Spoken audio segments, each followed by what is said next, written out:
England के Richard Philips, दक्षिण Africa के मार्गरेटा इस मुकाबले में ऑफिशियल हैं। भारत को आशा है अपने लगातार तीसरे गोल्ड की। दीपक पुनिया सेमीफाइनल थोड़ा कड़ा संघर्ष करना पड़ा, लेकिन quarter final round of 16 technical superiority पे जीता। और ये हैं मोहम्मद इनाम।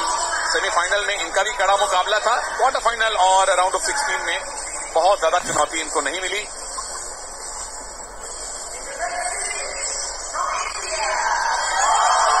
जज्जर हरियाणा से आए भारत के दीपक पुनिया 23 वर्षीय हैं और कॉमनवेल्थ गेम्स में इनको अपने पहले मेडल का इंतजार है।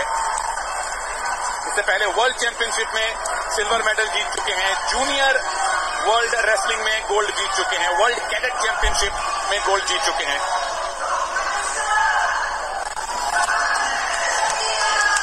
और ये है बहुत अनुभवी मोहम्मद इनाम, गुजरांवाला पाकिस्तान से आए हैं। दिल्ली कॉमनवेल्थ गेम में gold medal, Gold Coast Commonwealth game में गोल्ड मेडल, 2 बार के world beach wrestling champion, Asian beach games के gold medalist, world beach games के गोल्ड मेडलिस्ट। और सामने भारत के उभरते हुए बेहतरीन पहलवान दीपक पुनिया, जो कि टोक्यो में मेडल जीतते जीतते रह गए थे। लेकिन ये कसर यहाँ पर पूरी करनी होगी गोल्ड मेडल जीतने के लिए।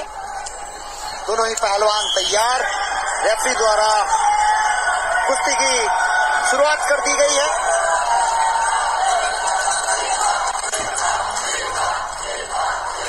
मोहम्मद इनाम जो है फ्लैग बेरर थे ओपनिंग सेरेमनी में। पाकिस्तान की क्रिकेटर बिस्मा मारूफ के साथ 2 कॉमनवेल्थ गोल्ड मेडल उनके नाम हैं। लेकिन दीपक पुनिया, इनकी हालिया फॉर्म कैसी है कृपा जी? बहुत ही बेहतरीन है। मुझे लग रहा है दीपक पुनिया अगर शुरुआती दौर से ही यानी लगातार चलते रहेंगे, देख लिए बहुत बेहतरीन प्रदर्शन करने वाले हैं दीपक पुनिया। ये झटका दिखाता है दीपक पुनिया का पहला ही झटका, जिसमें गदड़ से लंबे पड़ गए, लेकिन उतनी ही चपलता से पाकिस्तान के पहलवान खड़े भी हो गए। तो ये फिटनेस दिखाती है दोनों ही पहलवानों की कि किस लेवल की ये कुश्ती हो रही है। भारत और पाकिस्तान का फाइनल है। स्टेडियम में समर्थन पूरी तरह से दीपक पुनिया के साथ है। मोहम्मद इनाम एक बेहतरीन पहलवान जरूर है, अनुभवी है, और सही मायने में ये अनुभव और युवा जोश का मुकाबला है। बिल्कुल सही कहा तनेजा, क्योंकि ये जो मुकाबला है बहुत ही अहम है दीपक पुनिया के लिए। एक तरफ अनुभव है तो दूसरी तरफ युवा, ये कह सकते हैं हम। और लगातार प्रयास करते रहेंगे दीपक पुनिया तो पाकिस्तानी पहलवान को छकाने में कामयाब होंगे, ऐसा इसीलिए मैंने ये बात स्टूडियो में नहीं कही, क्योंकि पाकिस्तानी पहलवान के पास ना पहुंच जाए। बिल्कुल कुछ अस्त्र शस्त्र है, छुपा के रखने पड़ते हैं। कृपा जी ने बिल्कुल सही टाइम पे वो अस्त्र निकाला है। अभी तक किसी को पॉइंट नहीं। दीपक क्या पहला पॉइंट, क्या ये टेक डाउन सही माना जाएगा? इनाम पैसिव डिक्लेयर किए गए थे, थम्स अप मिला है भारत को, पहला पॉइंट मिला है भारत को। और अगर 20 सेकंड और हो जाएंगे तो 1 अंक और मिलेगा, क्योंकि पाकिस्तान के पहलवान को 30 सेकंड एक्टिवेट टाइम में डाला गया। डिफेंसिव खेल रहे हैं, 1 अंक मिला है, 1 अंक और मिल जाएगा 12 सेकंड के बाद।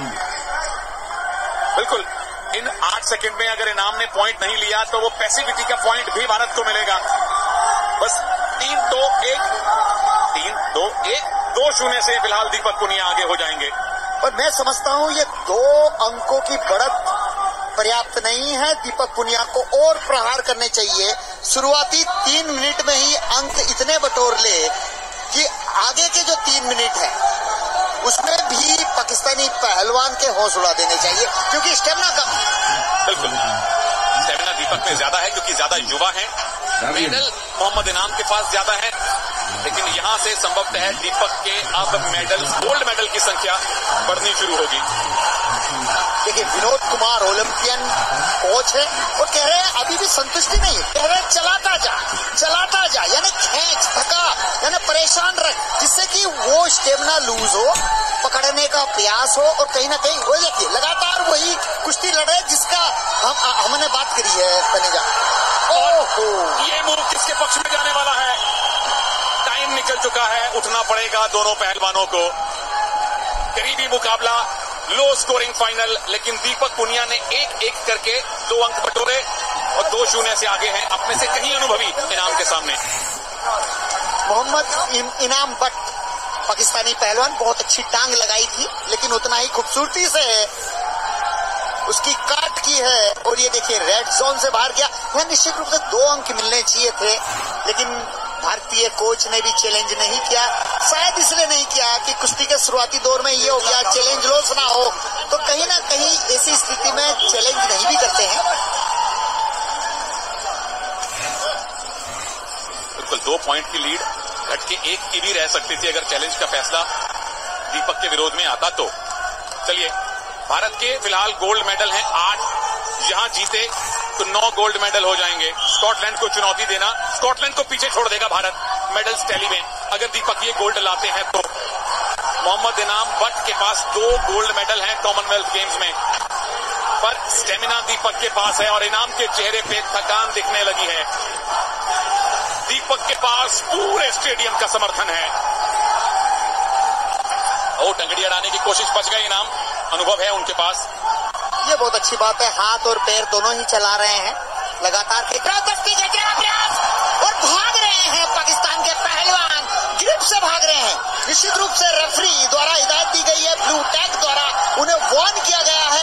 रेड और ब्लू 2 टैग रेफरी के हाथ में होता है और उसी हाथ को आगे करके बताया जाता है, क्योंकि इतनी आवाज में सुनाई तो देता नहीं है, लेकिन हाथ रेंज किया उससे पता चल जाता है कि आप भागिए मत।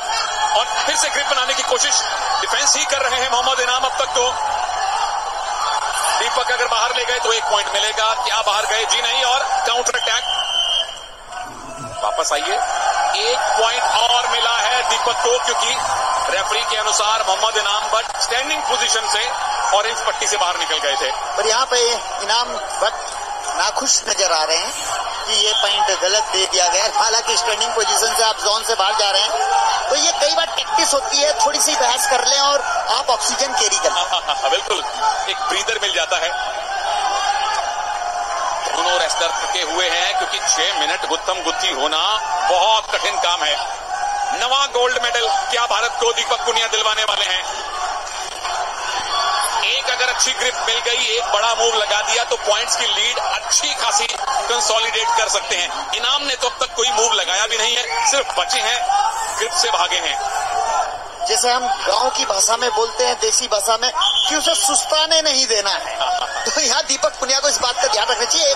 1 मिनट 20 सेकंड बहुत होते हैं, पाकिस्तानी पहलवान को सुस्ताने नहीं देना चाहिए। बिल्कुल, कोई ब्रीदर ना दें, ऑक्सीजन इकट्ठी ना करने दें, कंसंट्रेशन वापस हासिल ना करने दें, ये दीपक की कोशिश है।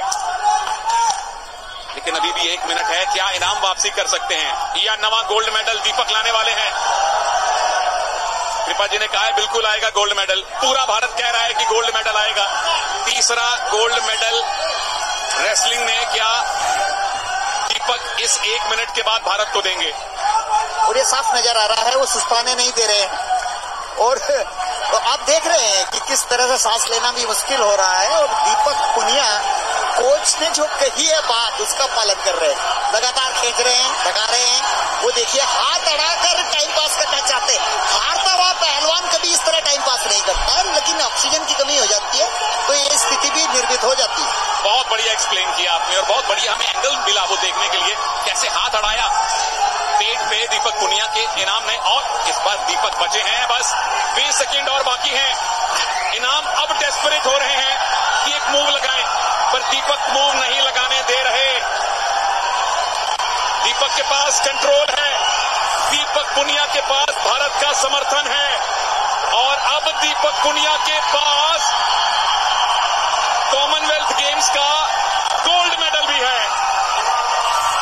3-0 से दीपक पुनिया ने भारत को रेसलिंग का 3रा गोल्ड मेडल दिलवाया है, और ओवरऑल टैली में 9वां गोल्ड मेडल जुड़ गया है भारत के खाते में। भारत ने पाकिस्तान को हराया है फाइनल में। बहुत बढ़िया दीपक पुनिया, शाबाश दीपक पुनिया, देश की शान बढ़ा दी है। यह गोल्ड मेडल निश्चित रूप से सबको प्रेरित करेगा, प्रेरणा के स्रोत बन गए हैं दीपक पुनिया। और ये देखिए किस तरह भारतीय तरीके से उन्होंने हाथ जोड़कर पूरे दर्शकों के जो समर्थक हैं उनका अभिवादन स्वीकार किया। और ये स्लो मोशन जहां पर जोन से बाहर निकाला, स्टैंडिंग पोजीशन से बाहर हो गए थे, बाद में ग्राउंड में आ गए और ये लेग अटैक। फिर से दूसरे एंगल से हमने देखा इनाम खुश नहीं थे, पर आखिरी खुशी, आखिरी मुस्कान, अंतिम स्माइल दीपक पुनिया ने खुद हासिल की है और सारे भारतीय समर्थकों को भी प्रदान की है। भंगड़ा तो अब बर्मिंघम से लेकर बटाला तक, लंदन से लेकर लुधियाना तक होगा। नवा गोल्ड मेडल भारत को मिल चुका है और मेडल्स टैली में भारत अब 6 से 5वें स्थान पर आ चुका है। 4 गोल्ड मेडल बाउट हुए हैं अब तक रेसलिंग में और 4 में से 3 गोल्ड मेडल बजरंग पुनिया, साक्षी मलिक और दीपक पुनिया, 3 गोल्ड मेडल भारत को मिले हैं।